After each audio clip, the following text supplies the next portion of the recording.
শাশুড়ি জিন্দাবাদ। না না না আমি না না ছেড়ে দে বলছি। আরে এরকম করো না, কেন এরকম করছো? তোমার ভালোর জন্যই তো সব করা হচ্ছে। কিছু করেছে আমার ভালো। আরে বাবা, বিয়ের দিনকে তোমাকে সুন্দর দেখতে লাগবে। আমার কিচ্ছু লাগার দরকার নেই। সংস পাষণ্ড শয়তানগুলো গরম মোম গায়ে ঢেলে লোম তুলতে চায়। তুমি কি করছো?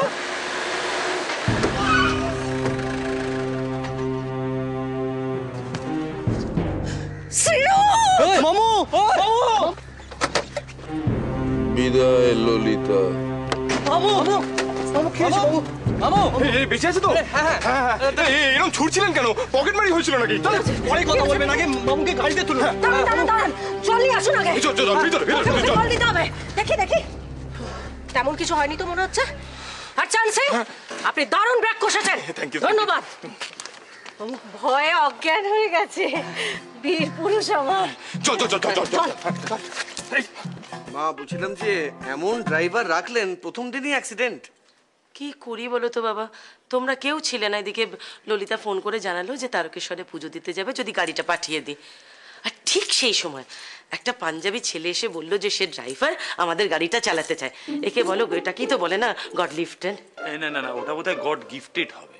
আমার বলার দরকার নেই, আমি বলতেও চাই না, তবে আমি যাবই। কেন খামোকা এরকম সর্বনাশ করছো আমার? এই বারবার যাবে না কোথায় তুমি? পিসি দিদা, আরে দিশা, দেখো তো দেখি কি ঝামেলা। উনি ঠিকই বলছেন, আমি সবটা শুনেছি। ওর মতো এত উঁচু মাথার একজন মানুষ এত অপমান সহ্য করতে পারেন? অভিমান তো হবেই, স্বাভাবিক। শোন কালী, শোন, তুই নিজের ভাইজি হয়ে যেটা বুঝতে পারিসনি, ও এক ফোঁটা মেয়ে হয়ে 4 বার আমাকে দেখেই সেটা বুঝতে পেরেছে। ও মেয়ের দিব্য দৃষ্টি আছে। আজ আপনার দাদা নেই, আপনিও যদি আশীর্বাদ না করে চলে যান, তাহলে এদের কে আশীর্বাদ করবে বলুন পিসি দিদা? আচ্ছা, মানুষ কি রেগে গিয়ে তাদের বাবা মাকে কিছু বলে না? তুই তো ঠিক বলেছিস, আমি তো এটা ভেবে দেখিনি। তাহলে পিসি দিদা, আপনার ভগবানের পাঠানো আশীর্বাদকেই আপনি অশুভ বলে ভুল বুঝছিলেন? আমাকে ক্ষমা চাইতে হবে। হ্যাঁ, আমাকে ভগবানের কাছে ক্ষমা চাইতে হবে। তুই আমায় নিয়ে চল তো মা ঠাকুর ঘরে। হ্যাঁ চল। কালী, আমি তোকে বলিনি এ মেয়ে সাক্ষাৎ ভগবানের দূত রে? ওটাই তো। চল মা, চল। আসি মাসিমা। এসো মা, আসো।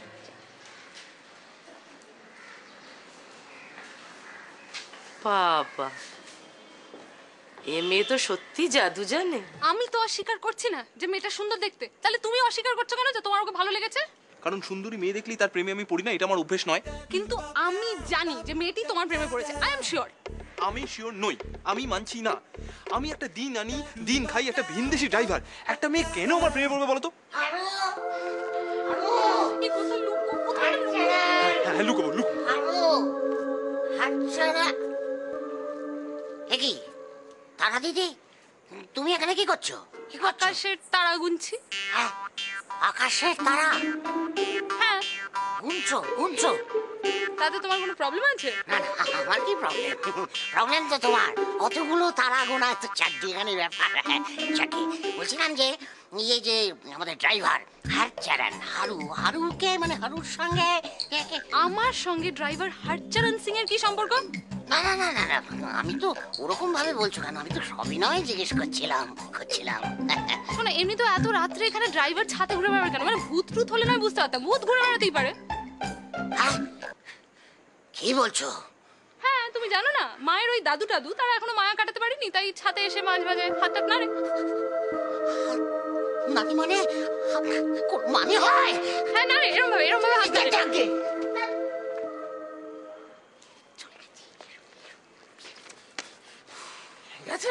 গেছে। আমি ওর মতো কথা বলি। যাকে এখন কি করবো? নামবে ছাদ থেকে। Okay, good night, take care, bye bye. আরে পাগল হয়ে গেছো নাকি তুমি? এখান থেকে নামছো কেন? তাহলে কোথা থেকে নামবো বলো তো? কার্নিশ দিয়ে। ওকে, কার্নিশ দিয়ে। শাশুড়ি জিন্দাবাদ।